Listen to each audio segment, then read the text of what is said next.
मृत्यु के बाद आत्मा क्या खाती है, कहाँ रहती है, क्या करती है? क्या आत्मा मरती है? क्या मृत्यु के बाद भी हमारा अस्तित्व बना रहता है? क्या जीवन केवल एक यात्रा है या इसके आगे भी कुछ है? दोस्तों, जब कोई इस संसार से विदा लेता है तो हम कहते हैं उसकी आत्मा को शांति मिले। पर यह आत्मा आखिर है क्या? क्या यह केवल एक विश्वास है या एक शाश्वत सत्य? भगवान श्री नारायण कहते हैं, तुम्हें और मुझे ही आत्मा कहा जाता है। जब हम शरीर छोड़ देते हैं तो लोग हमें अलग अलग नामों से पुकारते हैं। कोई भूत आत्मा कहता है तो कोई कहता है कि आत्मा स्वर्ग लोक चली गई। पर क्या सच में आत्मा कहीं जाती है या यह केवल हमारी कल्पना मात्र है? यह शरीर तुम्हारा नहीं, ना ही तुम इस शरीर के हो। यह केवल 5 तत्वों अग्नि, जल, वायु, पृथ्वी और आकाश से बना है। एक दिन यह शरीर इन्हीं तत्वों में विलीन हो जाएगा, पर आत्मा अजर अमर है। वेद, पुराण और गीता कहते हैं कि आत्मा कभी नहीं मरती। वह केवल एक शरीर से दूसरे शरीर की यात्रा करती है। पर यह यात्रा कैसी होती है? आत्मा नया शरीर कैसे धारण करती है? और सबसे बड़ा प्रश्न, क्या आत्मा अपने अगले जीवन का चुनाव स्वयं करती है या यह सब किसी अदृश्य शक्ति के हाथ में होता है? हिंदू धर्म के अनुसार मृत्यु के बाद आत्मा को 3 मार्गों में से एक पर भेजा जाता है। अर्च मार्ग, जो ब्रह्मलोक और देवलोक की ओर ले जाता है। धूम मार्ग, जो पितृक की यात्रा पर ले जाता है। उत्पत्ति विनाश मार्ग, जो नरक की ओर जाता है। परंतु यह कौन तय करता है कि आत्मा को कौन सा मार्ग मिलेगा? क्या यह हमारे कर्मों पर निर्भर करता है? आत्मा की यह रहस्यमय यात्रा कितनी सच्ची है? आइए इसे गहराई से समझते हैं। प्यारे साथियों, वेद, पुराण और गीता अनुसार आत्मा अजर अमर है। आत्मा एक शरीर धारण कर जन्म और मृत्यु के बीच नए जीवन का उपभोग करती है और शरीर के जीर्ण होने पर शरीर छोड़कर चली जाती है। आत्मा का यह जीवन चक्र तब तक चलता रहता है जब तक कि वह मुक्त नहीं हो जाती या उसे मोक्ष नहीं मिलता। प्रत्येक व्यक्ति, पशु, पक्षी, जीव जंतु आदि सभी आत्मा हैं। खुद को यह समझना कि मैं शरीर नहीं आत्मा हूं, यह आत्मज्ञान के मार्ग पर पहला कदम है। श्री नारायण ने गीता में कहा है, आत्मा अजर अमर है जो केवल शरीर बदलती है। आत्मा को मारा नहीं जा सकता।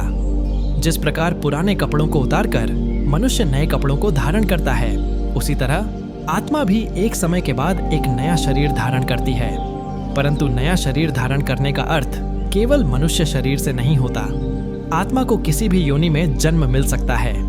श्री विष्णु ने गीता में कहा है, आत्मा स्वयं नया शरीर नहीं चुनती, बल्कि नियति उसे किसी भी जीव के शरीर में प्रवेश करने का आदेश देती है। आत्मा का खुद को मिलने वाले नए शरीर पर भले ही वश ना चलता हो, लेकिन किसी इंसान की मृत्यु के बाद आत्मा कितने दिनों में दूसरा शरीर ग्रहण करेगी। यह बात हिंदू धर्म के कई वेदों और पुराणों में वर्णित है। प्रिय मित्रों, किसी व्यक्ति की मृत्यु होने पर सामान्यतः आत्मा तत्काल ही दूसरा शरीर धारण कर लेती है, लेकिन मनुष्य जीवन में किए गए विभिन्न कर्मों के आधार पर कभी कभी आत्मा को नया शरीर प्राप्त करने के लिए लंबी यात्रा करनी पड़ती है। कुछ आत्माएं 3 दिनों के भीतर नया शरीर धारण कर लेती हैं, इसलिए तीजा किया जाता है। कुछ आत्माएं 10 या 13 दिनों में दूसरा शरीर ग्रहण करती हैं, इसलिए 10वां और 13वीं मनाई जाती है।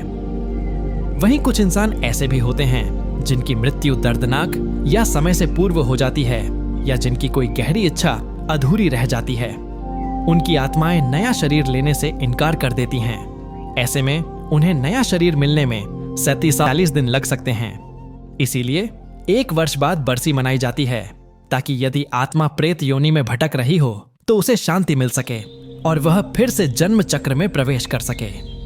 आत्मा एक रहस्य है। मनुष्य जब से इस पृथ्वी पर आया है, उसकी उत्सुकता इस बात में रही है कि वह उस मूल तत्व को जान सके जिसे आत्मा कहते हैं।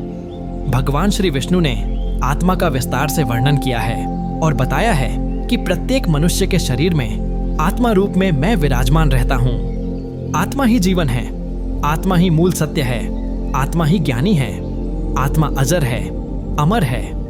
न तो पानी इसे गलाता है, न अग्नि इसे जला सकती है, न हवा इसे सुखा सकती है और न ही कोई इसे नष्ट कर सकता है। अर्थात आत्मा वास्तव में अजर अमर है। आप कहेंगे कि लोग तो 50-55 वर्ष की आयु में ही मृत्यु को प्राप्त हो जाते हैं। आपका कहना भी सही है, लेकिन ऐसा नहीं है कि आत्मा को उस शरीर से निकलने के बाद तुरंत नया शरीर मिल जाता है। उसे अपने हजारों वर्ष तक के समय चक्र को पूर्ण करना होता है, तभी जाकर उसे नया शरीर प्राप्त होता है। अगर आकस्मिक कारणों से शरीर त्याग करना पड़ता है और व्यक्ति को अपने कर्मों का फल नहीं मिल पाता, तब वह आत्मा बार बार जन्म लेकर सुख और दुख को भोगती हुई 1000 वर्ष का क्रम पूरा करती है। व्यक्ति के रहन सहन, खान पान, योग और ध्यान के अनुसार यह निश्चित होता है कि आत्मा शरीर में कितने दिनों तक ठहरेगी। शास्त्रों और पुराणों में ऐसे कई उदाहरण मिलते हैं जहां योग और ध्यान के बल पर मनुष्य ने आत्मा की पूरी आयु अर्थात 1000 वर्षों तक पृथ्वी का सुख प्राप्त किया है। भगवान भास्कर राम, पांचों पांडव और भगवान श्री कृष्ण ऐसे ही कुछ उदाहरण हैं जिन्हें दीर्घकाल तक पृथ्वी का सुख प्राप्त हुआ और दुख भी। उन्होंने सब कुछ भोगकर शरीर त्यागने के बाद बुढ़ापे को पीछे छोड़कर फिर से युवा रूप में पुनर्जन्म लिया। पुराणों में आत्मा के 3 स्वरूप बताए गए हैं: जीवात्मा, प्रेतात्मा और सूक्ष्मात्मा। जो आत्मा भौतिक शरीर में वास करती है उसे जीवात्मा कहते हैं। जब यह जीवात्मा वासना और कामना से ग्रस्त शरीर में निवास करती है तो उसे प्रेतात्मा कहा जाता है। जब आत्मा सूक्ष्मतम शरीर में प्रवेश करती है तो उसे सूक्ष्मात्मा कहा जाता है। 84 लाख योनियों में जीवन यापन करने वाली आत्माएं मृत्यु के बाद अदृश्य भूत प्रेत योनि में चली जाती हैं। आत्मा के प्रत्येक जन्म द्वारा प्राप्त जीव रूप को योनि कहा जाता है। ऐसी कुल 84 लाख योनियां मानी गई हैं, जिनमें कीट पतंगे, पशु पक्षी, वृक्ष और मानवादि सभी शामिल हैं। हिंदू धर्म की मान्यता के अनुसार जीवात्मा 84 लाख योनियों में भटकने के बाद ही मनुष्य जन्म प्राप्त करती है। इन योनियों का वर्गीकरण इस प्रकार है: वृक्ष और पौधे, 30 लाख कीट और पतंगे, 27 लाख पक्षी, 14 लाख जलचर जीव, 9 लाख देवता, मनुष्य, पशु, 4 लाख कुल 84 लाख योनियां। साधारणतः शरीर वृद्धावस्था में जीर्ण हो जाने के कारण नष्ट होता है, परंतु यदि कोई आकस्मिक कारण उपस्थित हो जाए तब अल्पायु में ही शरीर त्यागना पड़ता है। जब मनुष्य मरने को होता है तब उसकी समस्त बाह्य शक्तियां अंतर्मुखी हो जाती हैं और आत्मा स्थूल शरीर से बाहर निकल पड़ती है। मुख, नाक, आंख, कान, प्राण और उत्सर्जन यह शरीर से आत्मा के निकलने के प्रमुख मार्ग होते हैं। दुष्ट वृत्ति वाले लोगों की आत्मा प्रायः मलमूत्र के मार्ग से निकलती देखी गई है, जबकि योगी और सत्कर्मी व्यक्ति ब्रह्मरंध्र, सिर के मध्य भाग से प्राण त्याग करते हैं।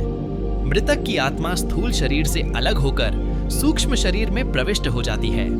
यह सूक्ष्म शरीर भी स्थूल शरीर जैसी ही आकृति का होता है, किंतु दिखाई नहीं देता। मृतक को भी इस शरीर का केवल अनुभव होता है। कुछ आत्माएं ही इस सूक्ष्म शरीर को देख पाती हैं। इस दौरान मृत आत्मा को बहुत आश्चर्य होता है कि मेरा शरीर तो वहीं पड़ा है और मैं अब हवा में उड़ सकता हूँ। वह अपने मृत शरीर के आसपास ही मंडराता रहता है, अपने प्रियजनों को देखता है, उन्हें कुछ कहना चाहता है पर उसकी कोई नहीं सुनता। मृत आत्मा स्वयं को मृत नहीं मानती। वह अपने अंग प्रत्यंग हिलाती डुलाती है, हाथ पांव चलाती है, लेकिन उसे यह अनुभव नहीं होता कि वह मर चुकी है। उसे लगता है कि शायद यह कोई सपना है। जब वह बार बार अपने पुराने शरीर में लौटने का प्रयास करती है और असफल होती है, तब उसे सत्य का आभास होता है। जब तक अंतिम संस्कार नहीं होता, आत्मा अपने मृत शरीर के पास बार बार लौटती है। यदि शरीर को जला दिया जाए तो आत्मा उसी समय निराश होकर किसी और मार्ग पर जाने लगती है, परंतु यदि शरीर को दफनाया गया हो तो आत्मा उस शरीर से मोह नहीं छोड़ पाती और कई दिनों तक उसी स्थान के आसपास घूमती रहती है। जिन मृतकों का मोह माया बहुत गहरा होता है, वे समय तक भटकती रहती हैं। शरीर की ममता बार बार उधर खींचती है और वे अपने को संभालने में असमर्थ होकर उसी के आसपास रुदन करते रहते हैं। कई ऐसे भी होते हैं जो शरीर की अपेक्षा प्रियजनों से अधिक मोह करते हैं। वे मरघट के स्थान पर प्रिय व्यक्तियों के निकट रहने का प्रयत्न करते हैं। पुराणों के अनुसार जब भी कोई मनुष्य मरता है और आत्मा शरीर को त्याग कर यात्रा प्रारंभ करती है, तो इस दौरान उसे 3 प्रकार के मार्ग में से किसी एक मार्ग पर चलाया जाता है। यह आत्मा को किस मार्ग पर जाना है, यह केवल उसके कर्मों पर निर्भर करता है। यह 3 मार्ग हैं: अर्च मार्ग, धूम मार्ग और उत्पत्ति। विनाश मार्ग, अर्च मार्ग, ब्रह्मलोक और देवलोक की यात्रा के लिए होता है। धूम मार्ग पितृक की ओर ले जाता है और उत्पत्ति विनाश मार्ग नरक की ओर। हालांकि इन सभी मार्गों से गई आत्माओं को कुछ काल तक भिन्न भिन्न लोकों में रहने के बाद पूर्ण मृत्यु लोक में आना ही पड़ता है। अधिकतर आत्माओं को यहीं जन्म लेना होता है और यहीं मरकर पुनः जन्म लेना पड़ता है। यजुर्वेद में कहा गया है कि शरीर छोड़ने के पश्चात जिन लोगों ने तप और ध्यान किया होता है वे ब्रह्मलोक चले जाते हैं, अर्थात वे ब्रह्मलीन हो जाते हैं। कुछ सत्कर्मी भक्तजन स्वर्ग चले जाते हैं और देव बन जाते हैं। राक्षसी प्रवृत्ति वाले कुछ लोग प्रेत योनि में अनंत काल तक भटकते रहते हैं और कुछ वापस धरती पर जन्म ले लेते हैं। जन्म लेने वालों में भी यह आवश्यक नहीं कि वे मनुष्य योनि में ही जन्म लें। इससे पूर्व सभी आत्माएं पितृक में निवास करती हैं, वहीं उनका न्याय होता है।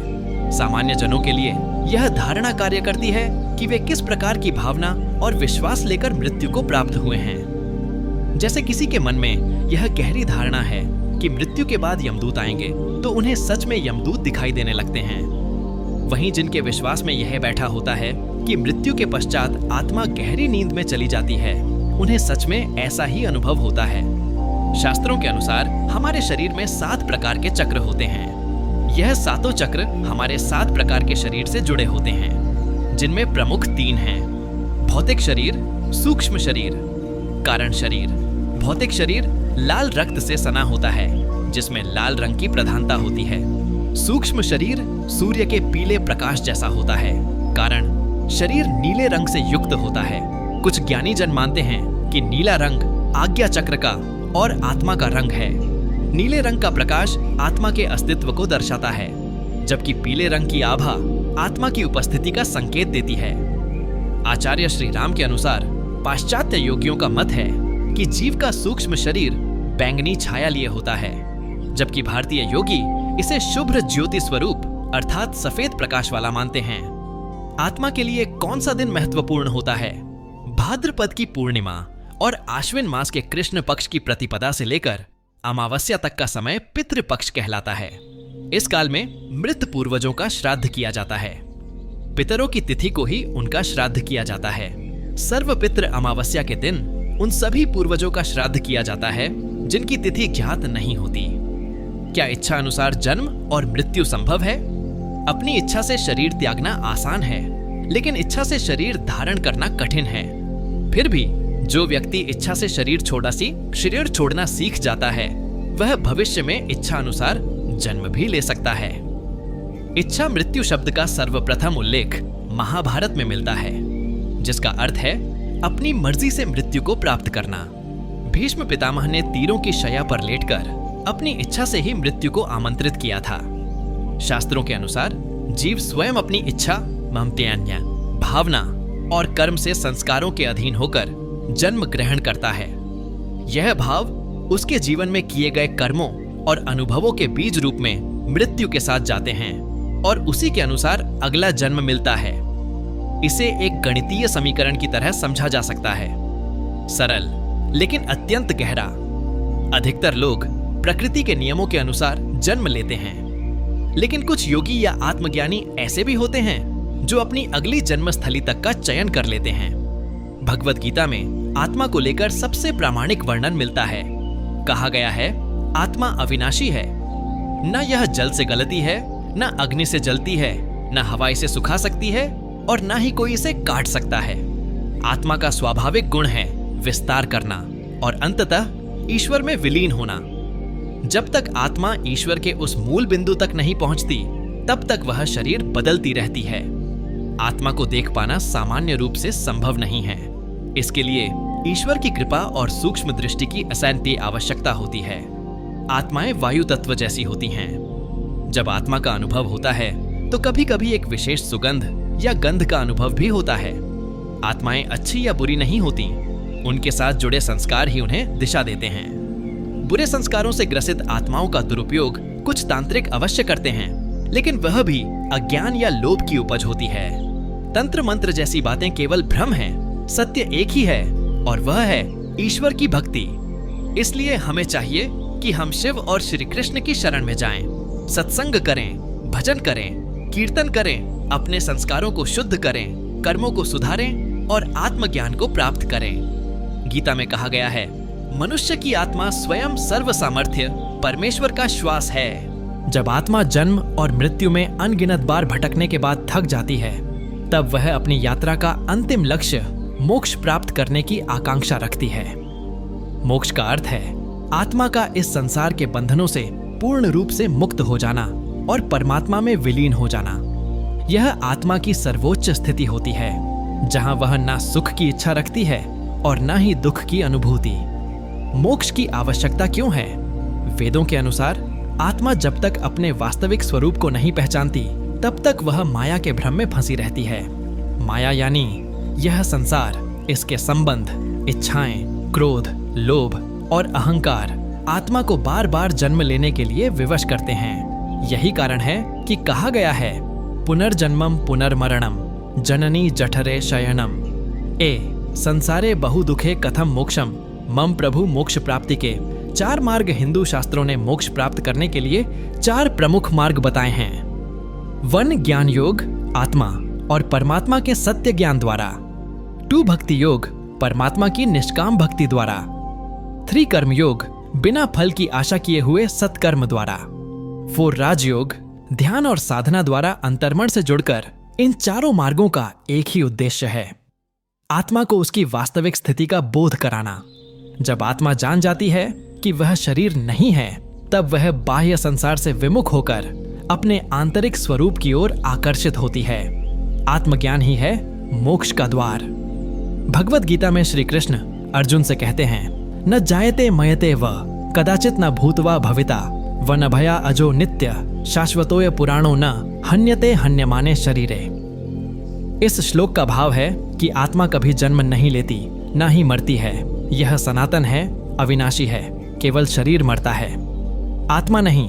जो व्यक्ति इस सत्य को समझ लेता है, वही मृत्यु के भय से मुक्त हो जाता है, वही मोक्ष की ओर अग्रसर होता है।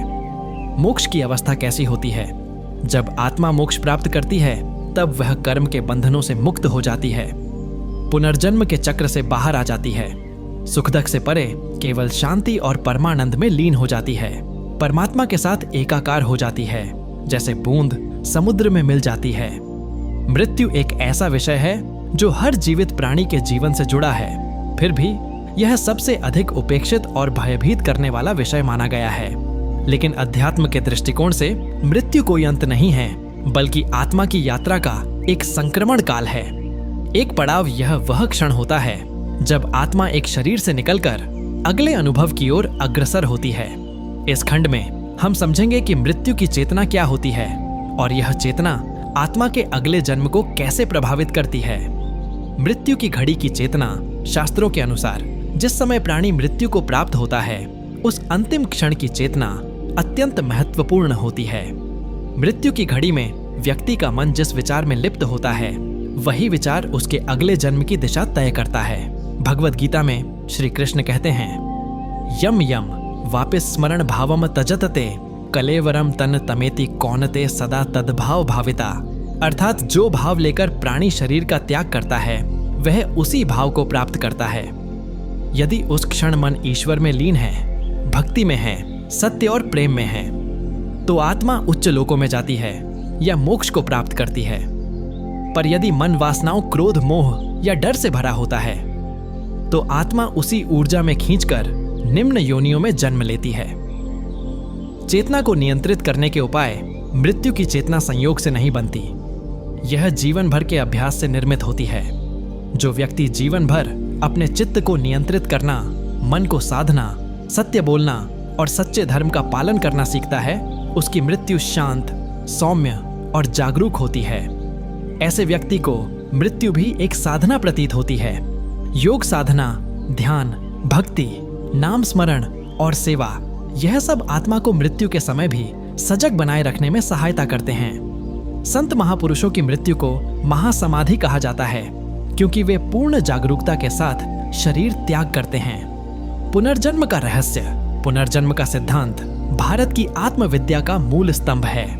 आत्मा एक शरीर से दूसरे शरीर में जन्म लेती है, परंतु उसकी दिशा उसके कर्मों और मृत्यु की चेतना से तय होती है। यही कारण है कि कहा गया है, जैसा कर्म करेगा वैसा फल पाएगा, जैसी चेतना रखेगा वैसी गति पाएगा। पुनर्जन्म 2 प्रकार का होता है। वन कर्म अनुसार जन्म, यह सामान्य आत्माओं का मार्ग है जो अपने पूर्व कर्मों के अनुसार नई देह को धारण करती हैं। 2 इच्छु जन्म, यह उन सिद्ध आत्माओं का मार्ग है जिन्होंने जीवन में ही मोक्ष प्राप्त कर लिया होता है, लेकिन किसी विशेष उद्देश्य के लिए, जैसे संत, अवतार और महामानव। कौन सी योनि में जन्म? शास्त्रों में बताया गया है कि यदि मृत्यु के समय मन में ईश्वर का स्मरण हो तो देव योनि या मोक्ष, मोह हो तो पुनः मनुष्य योनि, वासना या क्रोध हो तो पशु, कीट या निम्न योनि। यह प्रक्रिया पूर्णतः स्वचालित है। इसे यम, चित्रगुप्त और काल चक्र संचालित करते हैं। कोई भी सांसारिक शक्ति इसे बदल नहीं सकती। आत्मा अपने कर्म और भावनाओं से बंधकर अगले लोक में गति करती है। काल चक्र यह केवल समय की गति नहीं बल्कि समस्त सृष्टि की धड़कन है। यह एक ऐसा चक्र है जिसमें संपूर्ण ब्रह्मांड की आत्माएं, चाहे वे स्थूल रूप में हो या सूक्ष्म, निरंतर भ्रमण कर रही हैं। आत्मा कभी विश्राम नहीं करती, वह निरंतर गैर गति में है, जन्म, मृत्यु और पुनर्जन्म के मार्ग पर। काल का चक्र क्या है? काल यानी समय ना तो रुकता है और ना ही लौटता है। सनातन धर्म में काल को चतुर्थ भगवान कहा गया है, जो स्वयं भगवान विष्णु की इच्छा से संचालित होता है। यह काल 3 भागों में विभक्त होता है, भूतकाल, वर्तमान काल और भविष्य काल। किंतु आत्मा के लिए यह काल भी एक भ्रम है, क्योंकि आत्मा तो कालातीत है, वह इन तीनों से परे होती है। पर जब तक वह शरीर में बंधी है तब तक उसे काल के नियमों का पालन करना पड़ता है। आत्मा की ब्रह्मांडीय यात्रा कैसे शुरू होती है? जब कोई आत्मा एक शरीर को त्यागती है तब वह सूक्ष्म शरीर में परिवर्तित होकर ब्रह्मांडीय यात्रा पर निकल पड़ती है। यह यात्रा स्थूल से सूक्ष्म और फिर सूक्ष्म से कारण शरीर की ओर जाती है। इस यात्रा में आत्मा को 5 तत्वों की परीक्षा से गुजरना होता है। यह ब्रह्मांडीय यात्रा आत्मा के कर्मों के आधार पर निर्धारित होती है। यदि कर्म श्रेष्ठ हैं तो आत्मा उच्च लोकों की यात्रा करती है, जैसे स्वर्गलोक, महरलोक, जनलोक या ब्रह्मलोक। यदि कर्म अधम है तो आत्मा को नरक की ओर गिरना पड़ता है। जब तक आत्मा पूर्णतः शुद्ध नहीं हो जाती तब तक उसे ब्रह्मांड के विभिन्न स्तरों से गुजरना पड़ता है। यह एक शुद्धिकरण की प्रक्रिया है। जैसे सोने को अग्नि में तपाकर उसकी अशुद्धियां निकाली जाती हैं। क्या आत्मा विश्राम करती है? यह एक सामान्य प्रश्न है। क्या आत्मा को विश्राम मिलता है? उत्तर है, आत्मा को केवल मोक्ष प्राप्त होने पर ही विश्राम मिलता है। जब आत्मा स्वयं को ईश्वर से एकाकार कर लेती है, जब वह मैं और मेरा की सीमाओं से मुक्त हो जाती है, तभी उसकी ब्रह्मांडीय यात्रा समाप्त होती है। अन्यथा वह निरंतर जन्म और मृत्यु के चक्र में फंसी रहती है। काल और आत्मा का संबंध काल आत्मा को परखता है। काल वह दर्पण है जिसमें आत्मा अपने कर्मों का प्रतिबिंब देखती है। हर जन्म, हर मृत्यु आत्मा की स्मृति में अंकित रहती है, किंतु शरीर बदलने के साथ साथ यह स्मृति पीछे छूट जाती है।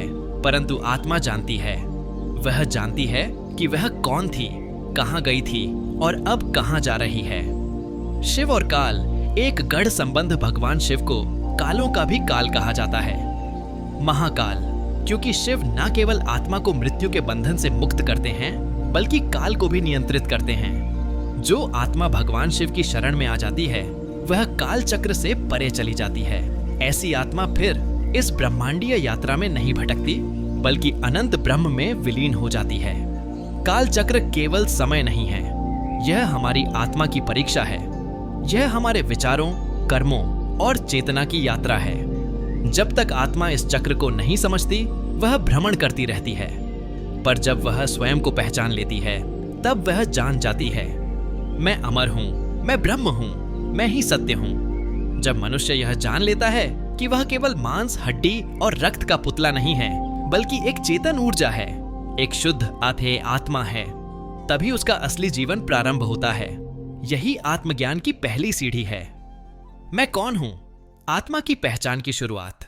बचपन से हम अपने नाम, रूप, जाति, धर्म, स्थान, भाषा और रिश्तों से अपनी पहचान बनाते हैं। परंतु क्या यही हमारी सच्ची पहचान है? शास्त्रों में स्पष्ट कहा गया है, न देह आत्मा। यह शरीर आत्मा नहीं है। जो भीतर से देखता है, सुनता है, सोचता है, अनुभव करता है, वही आत्मा है। शरीर तो एक अस्थायी वस्त्र है जिसे आत्मा धारण करती है और समय आने पर बदल देती है। शरीर की सीमाएं, आत्मा की असीमता। शरीर जन्म लेता है, बढ़ता है, बीमार होता है और फिर नष्ट हो जाता है। पर आत्मा अजन्मा है, न उसका कोई आरंभ है और न अंत। अविनाशी है, कोई हथियार उसे काट नहीं सकता। अमृत स्वरूपा है, न अग्नि जला सकती है, न जल भिगो सकता है। भगवद गीता में श्री कृष्ण अर्जुन से कहते हैं, न जायते म्रियते व कदाचित नाय भूतवा भविता व न भया। आत्मा न कभी जन्म लेती है, न कभी मरती है। आत्मा और मन बुद्ध खेद है। अहंकार का अंतर। अक्सर लोग आत्मा को मन समझ लेते हैं, परंतु यह भ्रम है। मन संकल्प विकल्प करता है, बुद्धि निर्णय लेती है। अहंकार मैं और मेरा का भाव लाता है और आत्मा यह केवल साक्षी है। न वह करता है न कराता है, वह बस दृष्टा है। जैसे सूर्य केवल प्रकाश देता है, जलाता नहीं, वैसे ही आत्मा केवल चेतना प्रदान करती है। बाकी सब क्रियाएं मन और शरीर द्वारा होती हैं। मैं आत्मा हूं का अनुभव कैसे हो? यह बौद्धिक ज्ञान से नहीं, अनुभव से समझ आता है। इस अनुभव के लिए कुछ साधन हैं। 1. ध्यान मेडिटेशन। नित्य ध्यान करते हुए मैं शरीर नहीं, आत्मा हूं का भाव जागृत करें। 2. स्वाध्याय। Scriptural study. भगवद गीता, उपनिषद, योग वशिष्ठ जैसे ग्रंथ आत्मा का गढ़ वर्णन करते हैं। 3. सत्संग और गुरु कृपा। सच्चे गुरु की संगति से यह ज्ञान सहज होता है। 4. संवेदनशीलता।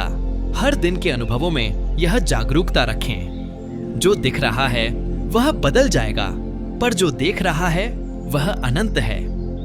वही मैं हूं। आत्मा का स्वरूप कैसा है? शास्त्र कहते हैं, एक देव सर्वभूतेषु गढ़, सर्वव्यापी सर्वभूत। वह एक ही आत्मा सब प्राणियों में विद्यमान है। जैसे एक ही आकाश सब घड़ों में समाया है। आत्मा का कोई रूप नहीं, परंतु वह चेतन है। उसका रंग नहीं, लेकिन वह प्रकाश है। वह स्थान और समय से परे है, लेकिन हर कण में समाई है। जब आत्मज्ञान आता है तो डर समाप्त हो जाता है। मृत्यु का भय नहीं रहता, क्योंकि मृत्यु तो केवल वस्त्र बदलने जैसा है। दूसरों से द्वेष मिट जाता है। जब सब में एक ही आत्मा देखी जाती है तो प्रेम और करुणा स्वाभाविक हो जाती है। कर्मों में सहजता आ जाती है। कर्ता भाव समाप्त हो जाता है। मनुष्य केवल निमित्त मात्र बन जाता है। मोक्ष का द्वार खुलता है। आत्मा जब जान लेती है कि वह स्वतंत्र है, तो वह जन्म मृत्यु के चक्र से मुक्त हो सकती है। मैं शरीर नहीं, आत्मा हूं। यह वाक्य केवल विचार नहीं, बल्कि मुक्ति का बीज है। जो इस सत्य को जान लेता है, उसका जीवन बदल जाता है। उसकी दृष्टि में न कोई पराया होता है, न कोई विरोधी। वह जान जाता है, अहम ब्रह्मास्मि, मैं ब्रह्म हूं। आत्मा और परमात्मा मिलन की अंतिम यात्रा। मनुष्य जीवन का अंतिम और परम उद्देश्य क्या है?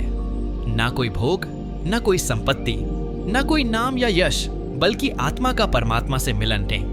यही जीवन की परम यात्रा है। जब आत्मा अपने स्रोत की ओर लौटती है तो उसे मोक्ष, पूर्णता और शाश्वत शांति प्राप्त होती है। परमात्मा कौन है? परमात्मा वह अनंत अपरिमेय चेतना है जो इस संपूर्ण ब्रह्मांड में व्याप्त है। वह जन्म और मृत्यु से परे है। वह न कहीं आता है न कहीं जाता है। वह नित्य निर्विकार और अखंड है। उपनिषदों में कहा गया है, सत्यम ज्ञानम अनंतम ब्रह्म। ब्रह्म परमात्मा सत्य है, ज्ञान स्वरूप है और अनंत है। आत्मा क्या है? आत्मा परमात्मा की ही एक अंश रूप ऊर्जा है। जैसे समुद्र की लहर समुद्र से भिन्न नहीं, वैसे ही आत्मा परमात्मा से भिन्न नहीं। श्रीमद् भगवद गीता में भगवान श्री कृष्ण कहते हैं, मम वा वंशो जीव लोक जीव भूत सनातनः। यह आत्मा मेरी ही सनातन अंश है। मिलन क्यों और कैसे? जब आत्मा अनादिकाल से शरीरों के बंधनों, इच्छाओं और कर्मों के चक्र में उलझी रहती है, तब वह परमात्मा से बिछड़ जाती है। पर जैसे जल की हर बूंद सागर से मिलने को आतुर रहती है, वैसे ही आत्मा भी अपने मूल स्वरूप से मिलने के लिए व्याकुल होती है। परमात्मा तक पहुंचने के 3 पथ बताए गए हैं, ज्ञान, योग, आत्मा और परमात्मा के अद्वैत ज्ञान से मिलन, भक्ति, योग, प्रेम और समर्पण से परमात्मा का अनुभव। कर्म योग निष्काम कर्म करते हुए आत्मा की शुद्धि और परमात्मा में विलय मिलन का अनुभव कैसा होता है? जब आत्मा परमात्मा से मिलती है तब द्वैत मिट जाता है, सुख दुख लाभ हानि का भेद समाप्त हो जाता है, व्यक्ति मैं और मेरा से ऊपर उठ जाता है, अनंत प्रेम और शांति की अनुभूति होती है, मनुष्य पूर्ण बन जाता है। पूर्णमः पूर्णमदम कबीरदास कहते हैं, जब मैं था तब हरि नहीं, अब हरि हैं मैं नाही, सब अंधियारा मिट गया।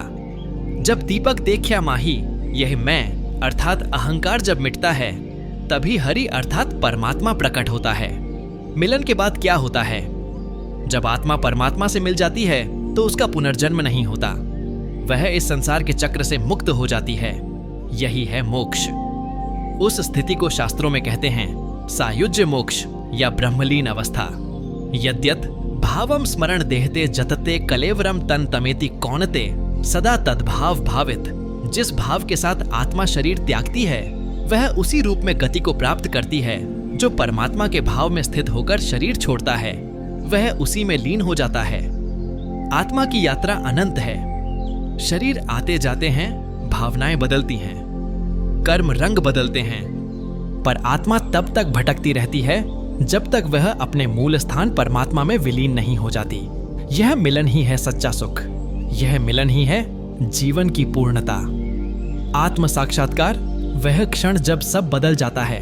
मनुष्य जीवन में एक ऐसा क्षण आता है जब सारी धारणाएं टूटती हैं, मन मौन हो जाता है, विचार रुक जाते हैं और एक आंतरिक प्रकाश प्रकट होता है। उसी क्षण को कहा जाता है आत्म साक्षात्कार। यह कोई बाहरी घटना नहीं बल्कि आत्मा की स्वयं की उपस्थिति को अनुभव करने का वह दुर्लभ अवसर है। जब मैं कौन हूं का उत्तर मैं ही ब्रह्म हूं में बदल जाता है। आत्म साक्षात्कार क्या है?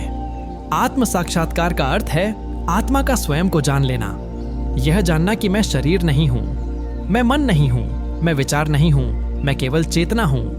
यही वह बिंदु है जहां द्वैत समाप्त होता है और अद्वैत प्रकट होता है। उपनिषदों में कहा गया है अहम ब्रह्मास्मि, मैं ब्रह्म हूं, तत्वमसि तू वही है। आत्म साक्षात्कार कैसे होता है? आत्म साक्षात्कार कोई प्रयास से प्राप्त की गई उपलब्धि नहीं बल्कि यह एक अनुग्रह है। यह उस समय होता है जब मन एकदम शांत हो जाता है और आत्मा अपने वास्तविक स्वरूप में प्रकट हो जाती है। इसके 3 चरण माने गए हैं। विचार से वैराग्य, जब मन जान ले कि संसार का कोई सुख स्थायी नहीं। ध्यान और अभ्यास, जब व्यक्ति भीतर की ओर ध्यान करना आरंभ करता है। अनुग्रह का क्षण, जब गुरु ईश्वर या आत्मा की कृपा से एक दिनस्व प्रकट हो जाता है। वह क्षण कैसा होता है? ऐसा प्रतीत होता है जैसे समय रुक गया हो, मन कहीं खो जाता है और केवल मौन बचता है। देह का बोध समाप्त हो जाता है और केवल एक प्रकाश अनुभव होता है। ऐसा लगता है जैसे एक अनंत आकाश भीतर खुल गया हो। भगवान रामकृष्ण परमहंस कहते हैं, जिस दिन आत्मा अपने को देखती है उस दिन वह स्वयं परमात्मा बन जाती है। आत्म साक्षात्कार के बाद क्या बदलता है? अहंकार समाप्त हो जाता है, जीवन में गहराई और करुणा प्रकट होती है, मृत्यु का भय समाप्त हो जाता है। कर्म तो रहते हैं पर अब वे व्यक्ति को नहीं बांधते। व्यक्ति समाज में रहते हुए भी संसार से परे हो जाता है। श्री अरविंद कहते हैं, संसार को छोड़ना नहीं बल्कि उसके भीतर परमात्मा को खोजना आत्म साक्षात्कार है। यदि आत्म साक्षात्कार की अभिलाषा हो तो मार्ग यही है। मौन को अपनाओ, ध्यान को जीवन का अंग बनाओ, सच्चे गुरु या आत्मा की पुकार सुनो, सत्य बोलो, प्रेम करो, सरल बनो, भक्ति विवेक और वैराग्य को विकसित करो। याद रखें, आत्म साक्षात्कार कोई अचीवमेंट नहीं, यह रिटर्न है अपने ही वास्तविक स्वरूप में लौटने का।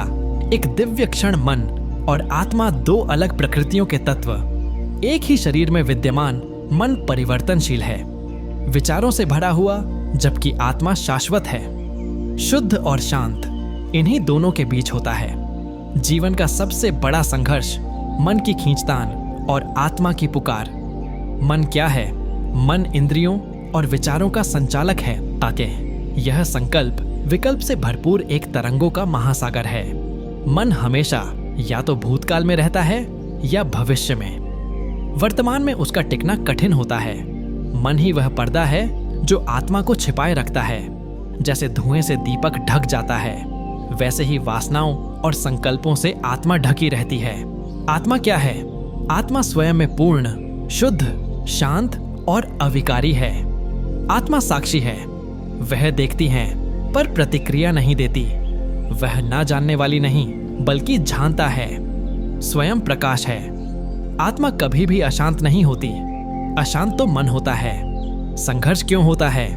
मन चाहता है भोग, आत्मा चाहती है योग। मन दौड़ता है बाहर, आत्मा बुलाती है भीतर। मन को चाहिए तृप्ति, आत्मा को चाहिए मुक्ति। यह संघर्ष तब तक चलता है जब तक व्यक्ति अपनी असली पहचान को नहीं जान लेता।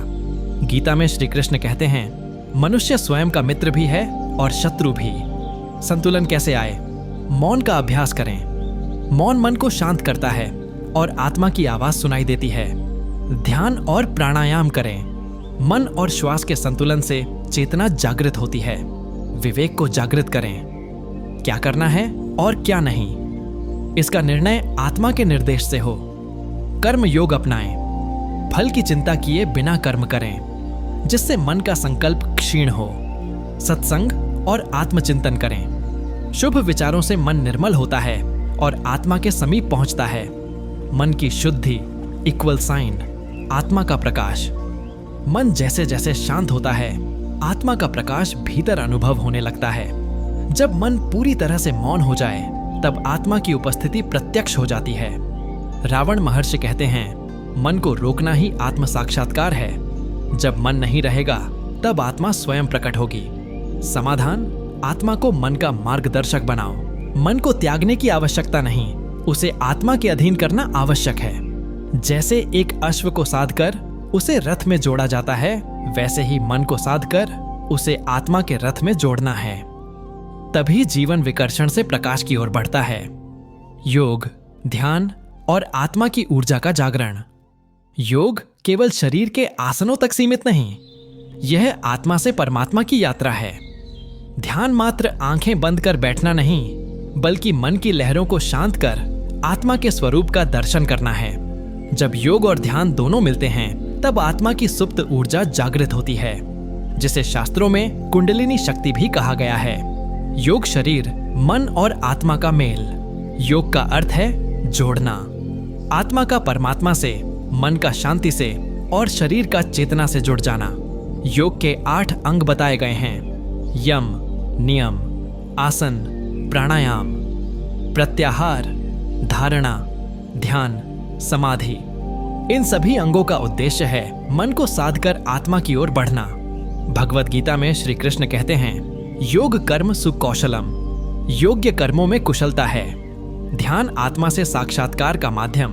ध्यान वह प्रक्रिया है जिसमें मन भीतर की ओर मुड़ता है, इंद्रियां शांत होती हैं और आत्मा का प्रकाश जागृत होने लगता है।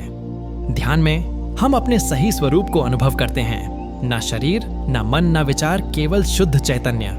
ध्यान वह दीप है जो आत्मा के अंधकार को हटाता है। कुंडलिनी आत्मा की सुप्त ऊर्जा।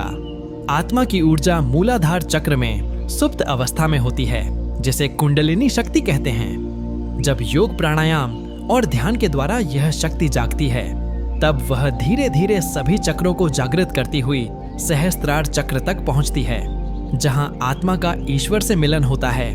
कैसे करें ऊर्जा का जागरण? सत्य जीवन आहार विचार, व्यवहार की शुद्धता, नियमित ध्यान, सुबह ब्रह्म मुहूर्त में साधना, प्राणायाम, श्वासों पर नियंत्रण से प्राण शक्ति जागरण, मंत्र जप, ओम सोहम शिवाय नमः जैसे मंत्रों से चेतना का आरोहण। गुरु कृपा आत्मा की ऊर्जा गुरु की दृष्टि से प्रज्वलित हो सकती है। जब आत्मा की ऊर्जा जागती है, व्यक्ति को आंतरिक आनंद का अनुभव होता है। डर, चिंता, मोह, लोभ समाप्त हो जाते हैं। शरीर में अलौकिक प्रकाश, तेज और शांति प्रकट होती है। व्यक्ति ईश्वर की ओर सहज गति करने लगता है। कर्मों का रहस्य और आत्मा की स्वतंत्रता। _ एक गूढ़ सत्य जो जीवन के हर क्षण को प्रभावित करता है। कर्म क्या है? का अर्थ है किया गया कार्य, परंतु हर विचार, हर भावना और हर इच्छा भी एक सूक्ष्म कर्म होती है। भगवत गीता में श्री कृष्ण कहते हैं, नहीं कश्चित क्षणम जात तस्त कर्मकृत, अर्थात कोई भी व्यक्ति एक क्षण के लिए भी बिना कर्म के नहीं रह सकता। कर्मों के 3 प्रकार संचित कर्म, पिछले जन्मों से संचित हुए कर्म जो अभी तक फलित नहीं हुए, प्रारब्ध कर्म वर्तमान जीवन में जो भोगने के लिए प्रारंभ हो गए हैं, जैसे जन्म परिवार शरीर रोग क्रियामाण कर्म, वर्तमान में जो कर्म हम कर रहे हैं जो हमारे भविष्य को गढ़ते हैं। कर्म और आत्मा का संबंध, आत्मा अजन्मा और अमर है, लेकिन जब वह शरीर धारण करती है तो कर्मों का बंधन स्वीकार करती है। आत्मा का स्वभाव पूर्ण स्वतंत्रता है, लेकिन अहंकार, वासना और अज्ञान उसे बंधन में डालते हैं। जिस प्रकार सूर्य हमेशा प्रकाशमान होता है लेकिन बादल उसे ढक देते हैं, उसी तरह आत्मा भी कर्मों के आवरण में ढक जाती है। क्या आत्मा को कर्मों से मुक्ति मिल सकती है? हाँ, जब आत्मा अपने स्वरूप का ज्ञान प्राप्त करती है तो वह कर्मों के परिणामों से मुक्त हो जाती है। ज्ञान तद्ज्ञान यशा नाशितात्मन तेषामादित्यवत्, ज्ञानम प्रकाशति तत्परम गीता ज्ञान ही वह अग्नि है जो सारे पाप कर्मों को भस्म कर देता है। मुक्ति की राह कैसे आत्मा हो? स्वतंत्र सात्विक जीवन मन वचन कर्म की शुद्धता से, निष्काम कर्म फल की इच्छा, बिना किया गया कार्य सेवा और करुणा परोपकार से आत्मा का तेज प्रकट होता है। ध्यान और आत्मचिंतन कर्मों के मूल पर दृष्टि डालना ज्ञान योग। आत्मा का स्वरूप जानकर कर्म से ऊपर उठ जाना। आत्मा तब स्वतंत्र होती है जब वह स्वयं को केवल शरीर नहीं मानती, जब कर्म कर्मों के भेद को समझकर साक्षी भाव में रहती है, जब वह जानती है कि मैं कर्म नहीं हूं, मैं अनुभव करता हूं, मैं शरीर नहीं आत्मा हूं, अंततः कर्म बंधन है, पर ज्ञान योग और भक्ति उसकी मुक्ति है। जो आत्मा कर्म को करता नहीं, माध्यम मानती है, वह संसार के जाल में रहकर भी बंधती नहीं। पुनर्जन्म के चिन्ह और पिछले जन्म की स्मृति _ आत्मा के अनंत सफर की झलक क्या है? पुनर्जन्म का अर्थ है एक आत्मा का एक शरीर से दूसरे शरीर में प्रवेश करना। जब कोई मनुष्य मृत्यु को प्राप्त करता है तो केवल उसका शरीर नष्ट होता है, आत्मा नहीं। आत्मा अपने कर्मों के अनुसार अगले जीवन के लिए एक उपयुक्त शरीर खोजती है। जैसे मनुष्य पुराने वस्त्रों को त्याग कर नए वस्त्र धारण करता है, वैसे ही आत्मा पुराने शरीर को त्याग कर नए शरीर को धारण करती है। पुनर्जन्म के चिन्ह क्या होते हैं? जन्म से लगे हुए विशेष निशान या आकृतियां, बर्थ मार्क्स। कई वैज्ञानिक शोधों में पाया गया है कि जिन लोगों के शरीर पर जन्म से ही घाव या जलने जैसे निशान होते हैं, वे पिछले जन्म की मृत्यु के कारणों से जुड़े होते हैं। अप्राकृतिक भय, अननेचुरल फियर्स जैसे पानी से अत्यधिक डर, ऊंचाई से डर, आग से डर, यह पिछले जन्म की त्रासदी से जुड़ा हो सकता है। अप्रत्याशित ज्ञान, सडन टैलेंट्स, बिना सिखाए किसी भाषा को जानना, संगीत या विज्ञान में दक्षता, यह सब पिछले जन्म की स्मृति के अंश के हो सकते हैं। अचानक परिचित स्थान या व्यक्ति, किसी स्थान पर पहली बार जाकर भी उसका परिचय सा लगना या किसी अजनबी से मिलकर गहरी आत्मीयता का अनुभव होना, यह पूर्व जन्म की स्मृतियां हो सकती हैं। बच्चों में पिछले जन्म की स्मृति शोधों में पाया गया है कि 207 वर्ष की आयु तक के बच्चों में पिछले जन्म की घटनाओं को बताने की अद्भुत क्षमता होती है। भारत, श्रीलंका और अमेरिका जैसे देशों में इयन स्टीवनसन जैसे वैज्ञानिकों ने ऐसे हजारों मामलों का दस्तावेजीकरण किया है जहां बच्चों ने अपने पिछले जीवन के परिवार, स्थान, मृत्यु के कारण तक बताए हैं और सत्य भी सिद्ध हुए। क्यों मिट जाती है स्मृति मृत्यु के बाद? आत्मा जब नया शरीर धारण करती है तो उसे माया का आवरण घेर लेता है। यह आवरण ही आत्मा को पिछली स्मृतियों से विचलित करता है, जिससे वह नए जीवन में पूरी तरह मन लगा सके। ज्ञान, स्मरण, मोह तीनों माया के अधीन हैं। कभी कभी यदि आत्मा का पूर्व जन्म बहुत तीव्र, दर्दनाक या अपूर्ण रहा हो तो उसकी स्मृति नए जन्म में रह जाती है और वह पूर्व जन्म के संकल्प पूरे करने आती है। क्या हम अपने पिछले जन्म को जान सकते हैं? हाँ, लेकिन इसके लिए कुछ साधन आवश्यक हैं। गहरा ध्यान, डीप मेडिटेशन। जब मन और इंद्रियां शांत हो जाती हैं, तब आत्मा की गहराइयों में प्रवेश कर सकते हैं। पुनर्जन्म स्मरण योग, पास्ट लाइफ रिग्रेशन, एक विशेष साधना या चिकित्सकीय प्रक्रिया जिसमें व्यक्ति को ट्रांस अवस्था में ले जाकर पूर्व जन्म की छवियां सामने आती हैं। संस्कारों और प्रवृत्तियों का विश्लेषण हमारी आदतें, रुचियां और कर्मों का झुकाव बताते हैं कि हम किस दिशा से आए हैं। पुनर्जन्म क्यों होता है? आत्मा का उद्देश्य है पूर्णता, अनुभव और ईश्वर में विलय। जब तक आत्मा को पूर्ण ज्ञान नहीं होता और जब तक उसके सारे कर्मों के फल भोगे नहीं जाते, तब तक वह जन्म लेती रहती है। जब तक आत्मा अपने को परमात्मा से भिन्न समझती है, तब तक उसका चक्र चलता रहेगा। पुनर्जन्म कोई कल्पना नहीं, बल्कि आत्मा के यात्रा का यह हुआ अगला पड़ाव है। जो इस रहस्य को समझ लेता है, वह अपने वर्तमान को सावधानी से जीता है, क्योंकि उसे ज्ञात होता है कि आज का हर कर्म कल के जीवन का बीज है। स्वप्न और मृत्यु के बीच संबंध, चेतना की सीमाओं से परे एक यात्रा। स्वप्न क्या है? स्वप्न वह अवस्था है जब हमारी चेतना जागरूक नहीं रहती, परंतु हमारा अवचेतन मन सक्रिय रहता है। जब हम नींद में होते हैं तो आत्मा स्थूल शरीर से कुछ दूरी बनाकर सूक्ष्म जगत में विचरण करती है। नींद एक छोटी मृत्यु है और मृत्यु एक लंबी नींद। मृत्यु क्या है? मृत्यु आत्मा द्वारा स्थूल शरीर को पूर्णतः त्याग देने की स्थिति है। मृत्यु के बाद आत्मा सूक्ष्म और कारण शरीर के साथ अपनी यात्रा आरंभ करती है। नींद के समय यह यात्रा क्षणिक और सीमित होती है, जबकि मृत्यु के समय यह स्थायी और व्यापक। उपनिषदों में कहा गया है, यह स्वप्नेषु पश्यति त्यस्वातीत मृत्यु समय अपि पश्यति, अर्थात जो दृश्य हम स्वप्न में देखते हैं वही दृश्य मृत्यु के समय आत्मा अनुभव करती है। बृहदारण्यक उपनिषद बताता है कि स्वप्न की अवस्था आत्मा के गति और अनुभव की झलक है। क्या आत्मा स्वप्न में देह से बाहर जाती है? हाँ, कई योगियों और ध्यान साधकों ने इसका अनुभव किया है। इस प्रक्रिया को कहा जाता है अस्त्रल ट्रैवल। इसमें आत्मा सूक्ष्म शरीर के साथ देह से बाहर जाकर स्वप्न रूप में अनुभव करती है। दूसरे स्थान, काल या जीवन। यह अनुभव मृत्यु से पहले आत्मा का अभ्यास कहा जा सकता है। कैसे समझें कि कोई स्वप्न गहरा आध्यात्मिक है? 1 जब स्वप्न बहुत सजीव और भावनात्मक हो। 2 जब उसमें अज्ञात स्थान या मृत लोक दिखे। 3 जब जागने के बाद भी स्मृति स्पष्ट बनी रहे। 4 जब वह स्वप्न हमारे विचार और व्यवहार को बदल दे। यह संकेत करते हैं कि वह स्वप्न आत्मा की गहन चेतना से जुड़ा हुआ है। क्या मृत्यु से पहले भविष्य दृष्टा स्वप्न आते थे? हाँ, कई संतों, साधकों और सामान्य जनों को मृत्यु से कुछ समय पहले ऐसे स्वप्न आते हैं जिसमें वे अपने मृत संबंधियों को स्वर्गलोक, यमदूत या प्रकाश के स्रोतों को देखते हैं। यह चेतना का संकेत होता है कि आत्मा अब देह से विदा लेने की तैयारी में है। स्वप्न और मृत्यु की अंतर संबंधित भूमिका क्या है? स्वप्न आत्मा को मृत्यु के बाद की अवस्था का अभ्यास देता है। जो मनुष्य स्वप्नों को समझता है वह मृत्यु को भी सहजता से स्वीकार कर पाता है। जो स्वप्न में जाग गया वह मृत्यु में भी नहीं सोता। इसका अभ्यास कैसे करें? स्वप्न जर्नल रखें। हर सुबह जागने के तुरंत बाद अपने स्वप्न लिखें। सोने से पहले ध्यान करें। सोने से पहले शांत होकर आत्मा को अनुभव करने की कोशिश करें। सावधानी रखें, रात में नकारात्मक विचार या दृश्य न देखें, क्योंकि वे स्वप्न के माध्यम से आत्मा को भ्रमित कर सकते हैं। सप्त चक्र साधना विशेष रूप से आज्ञा चक्र पर ध्यान देने से आत्मा और स्वप्न की यात्रा में स्पष्टता आती है। स्वप्न मृत्यु का ही एक अंश है। स्वप्न आत्मा को मृत्यु के अनुभव के लिए तैयार करता है। जो मनुष्य गहराई से स्वप्नों को समझ लेता है वह मृत्यु से डरता नहीं, बल्कि उसे एक दूसरे जन्म का द्वार मानता है।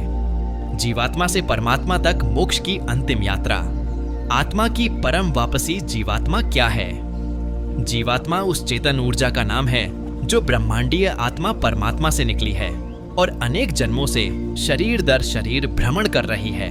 संसार सागर में बहती एक बूंद जीवात्मा वह अनंत चक्र में फंसी हुई है।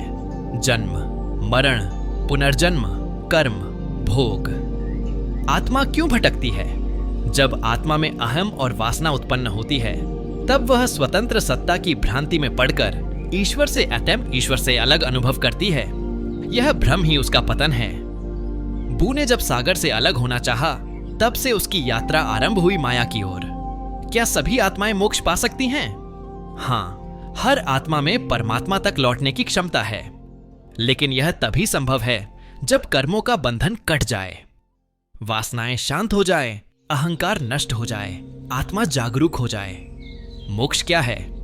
मोक्ष का अर्थ है मरणोपरांत पुनर्जन्म न होना। लेकिन आध्यात्मिक अर्थ में मोक्ष का अर्थ है अहम का विसर्जन, मैं का विलोपन। जहां मैं समाप्त वहीं परमात्मा आरंभ। मोक्ष के मार्ग 3 प्रमुख साधन: ज्ञान योग, बुद्धि का मार्ग, उपनिषद और वेदांत का मार्ग, आत्मा को जानने के द्वारा ईश्वर में लीन होना। भक्ति योग हृदय का मार्ग, कृष्ण राम या शिव की पूर्ण शरण, प्रेम पूर्वक आत्मसमर्पण।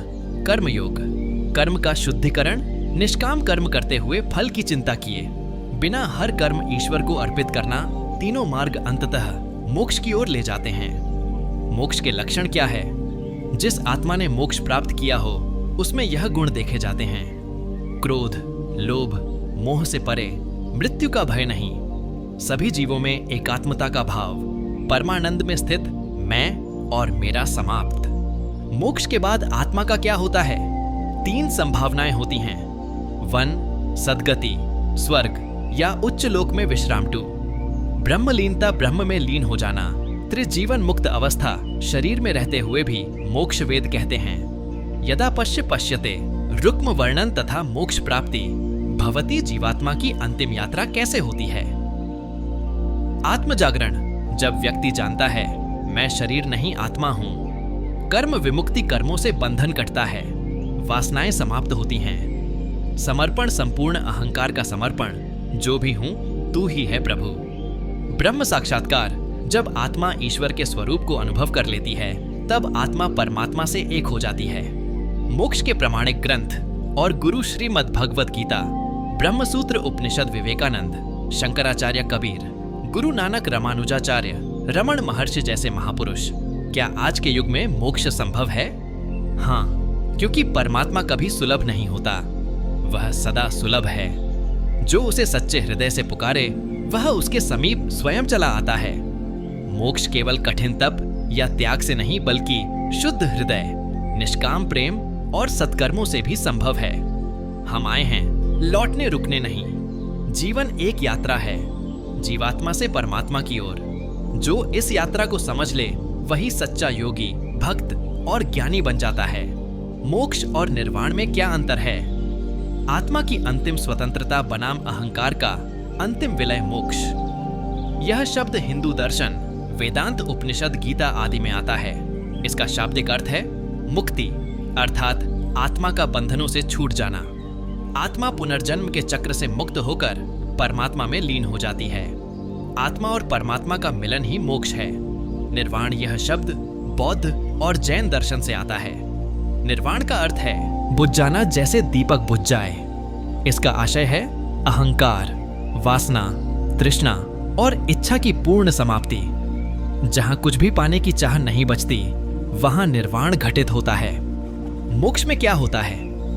आत्मा जब अपने शुद्ध स्वरूप को जान लेती है, अह से परे, तब वह संसार के कर्म बंधन, जन्म मरण चक्र से मुक्त होकर परब्रह्म में लीन हो जाती है। यह अवस्था ज्ञान योग, भक्ति योग या ध्यान योग से प्राप्त हो सकती है। वह आत्मा जो जान ले कि मैं ब्रह्म हूं, वह बंधन से मुक्त हो जाती है। उपनिषद निर्वाण में क्या होता है? निर्वाण का अर्थ है पूर्ण शांत हो जाना। जब इच्छा, तृष्णा, क्रोध, मोह आदि पूरी तरह जलकर नष्ट हो जाते हैं, तब व्यक्ति शून्यता और शांति की उस अवस्था में पहुंचता है जहां कोई द्वंद्व नहीं बचता। बुद्ध ने कहा, न हर्ष है, न विषाद, न राग, न द्वेष, यही निर्वाण है। साधना का अंतर मोक्ष के लिए साधन, श्रवण, मनन, ध्यान, निष्काम कर्म, भक्ति, संन्यास, आत्मज्ञान के द्वारा बंधनों की निवृत्ति। निर्वाण के लिए साधन अष्टांगिक मार्ग, विपसना, ध्यान, क्षमा भाव, तृष्णा की समाप्ति, चित्त का पूर्ण शुद्धिकरण। अवस्था की अनुभूति मोक्ष में आत्मा परम शांति और आनंद का अनुभव करती है। निर्वाण में व्यक्ति पूर्ण शांति, शून्यता और द्वंद्व शून्य चेतना में स्थित हो जाता है। क्या दोनों समान लक्ष्य हैं? हाँ और नहीं। दृष्टिकोण अलग है लेकिन उद्देश्य एक ही है। कर्म और पुनर्जन्म से मुक्ति, शाश्वत शांति और चेतना की पूर्ण स्थिति। मोक्ष परमात्मा में विलय है। निर्वाण शून्यता में शांत हो जाना है। मोक्ष में आत्मा ब्रह्म बन जाती है। निर्वाण में अस्व की सभी धारणा समाप्त हो जाती है। मोक्ष व्यय तत्व की उपलब्धि, निर्वाण इक्वल साइन खालीपन और द्वंद्व व शून्यता की उपलब्धि दोनों ही आत्मिक मुक्ति की पराकाष्ठा है। और अंततः हमें माया अहम और पुनर्जन्म से मुक्ति दिलाते हैं। मुझे सुनने के लिए धन्यवाद दोस्तों। मिलते हैं अगली वीडियो में एक नई सीख के साथ। खुश रहिए, अपना ख्याल रखिए। जय श्री कृष्णा।